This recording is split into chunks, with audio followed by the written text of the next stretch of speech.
Hello guys, kembali lagi bersama saya Gabriel. Perkenalkan, nama saya Gabriel Yosef Maximilianus Koyungian dengan NIM 220611040103. Saya berkuliah di Universitas Samratulangi di Kota Manado, Provinsi Sulawesi Utara. Jurusan saya adalah akuntansi. Saya akan mempresentasikan tentang kepasifikan.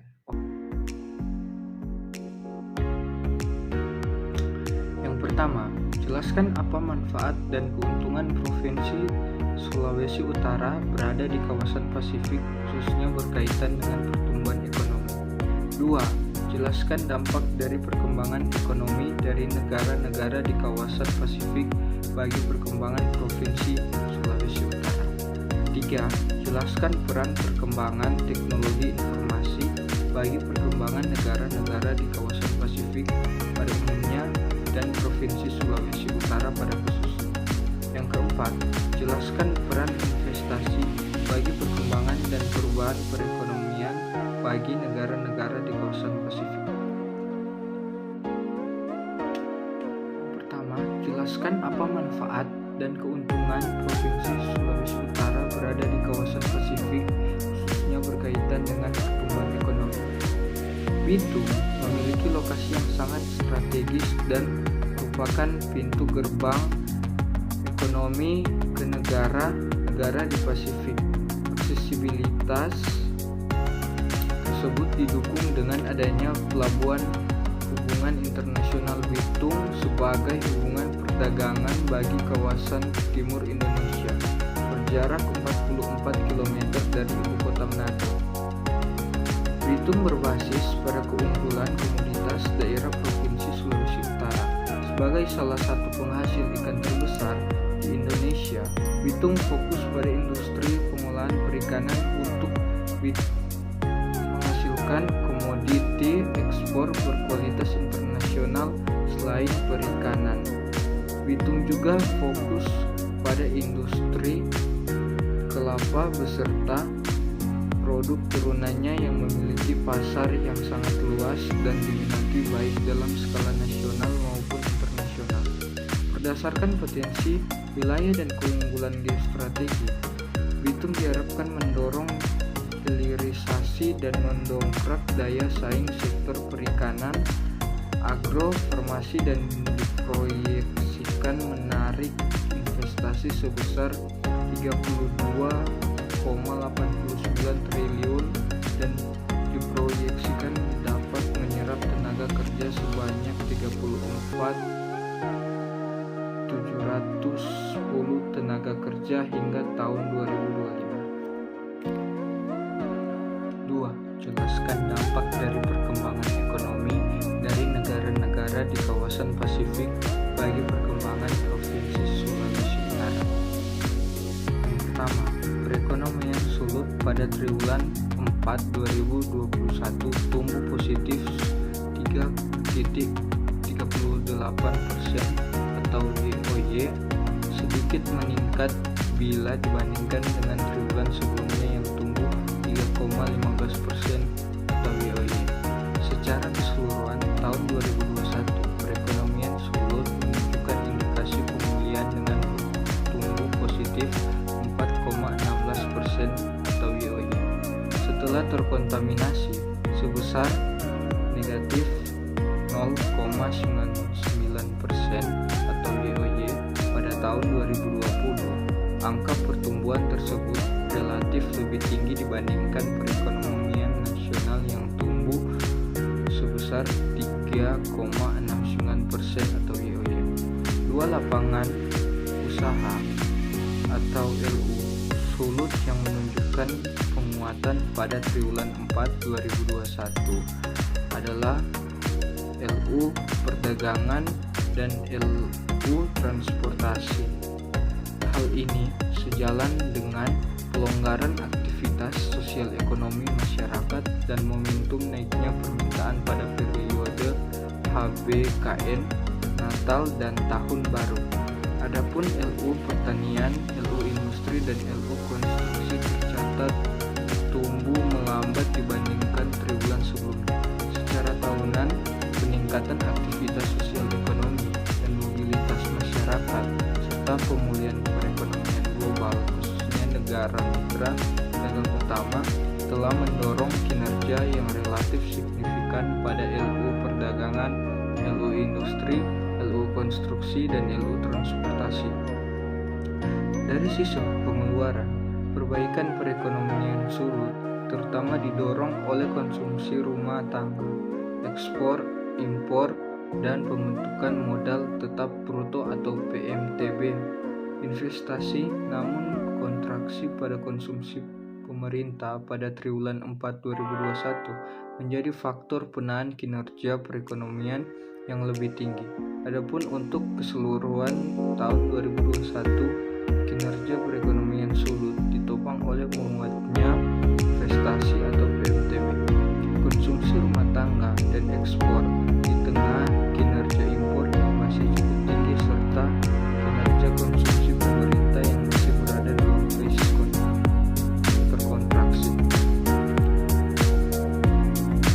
Ya,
jelaskan peran pengembangan bagi perkembangan dan perubahan perekonomian bagi negara-negara di kawasan Pasifik. ASEAN Pacific Economic Cooperation atau APEC adalah forum kerjasama antar 21 ekonomi di lingkar Samudra Pasifik yang terdiri tahun 1989. Saat ini terdapat 21 ekonomi yang menjadi anggota APEC, yaitu Australia, Brunei Darussalam, Kanada, Chile, China, Hong Kong, Indonesia, Jepang, South Korea, Malaysia, Meksiko, New Zealand, the Philippines, Peru, PNG, Rusia, Singapura, Chinese Taipei, Thailand, the United States, dan Vietnam. Kerjasama di APEC merupakan kerjasama non-politis, ditandai dengan keanggotaan Hong Kong, China, dan Chinese Taipei. Anggota APEC disebut ekonomi mengingat setiap anggota saling berinteraksi sebagai entitas ekonomi dan bukan sebagai negara. Prinsip kerjasama APEC. Yang pertama, konsensus, yang berarti bahwa semua keputusan di APEC harus disepakati oleh dan bermanfaat bagi 21 ekonomi anggota. 2. Voluntary and non-binding, yang berarti semua kesepakatan dalam forum APEC dilakukan secara sukarela dan tidak mengikat. Yang ketiga, concerted unilateralism, yang berarti pelaksanaan keputusan dilakukan secara bersama-sama sesuai dengan kemampuan tiap ekonomi tanpa syarat resiprositas. Yang keempat, differentiated time frame, yaitu bahwa setiap ekonomi maju diharapkan melakukan liberalisasi terlebih dahulu. Tujuan utama APEC. Tujuan utama APEC adalah mendorong pertumbuhan ekonomi dan meningkatkan kesejahteraan di Asia Pasifik. Hal ini dilakukan dengan mendorong dan memfasilitasi perdagangan dan investasi yang lebih bebas dan terbuka di kawasan, serta meningkatkan kerjasama pengembangan kapasitas ekonomi anggota. Tujuan utama APEC ini tertuang pada dokumen visi jangka panjang APEC Putrajaya Vision 2040 yang disepakati pada tahun 2020. Visi ini menggantikan Bogor Goals yang telah menjadi visi jangka panjang APEC sejak tahun 1904. Adapun tujuan yang ingin dicapai pada tahun 2040. Our vision is an open, dynamic, resilient, and peaceful Asia Pacific community by 2040 for the prosperity of all our people and future generation. Peranan APEC bagi Indonesia dan kawasan. Yang pertama, manfaat APEC bagi Indonesia.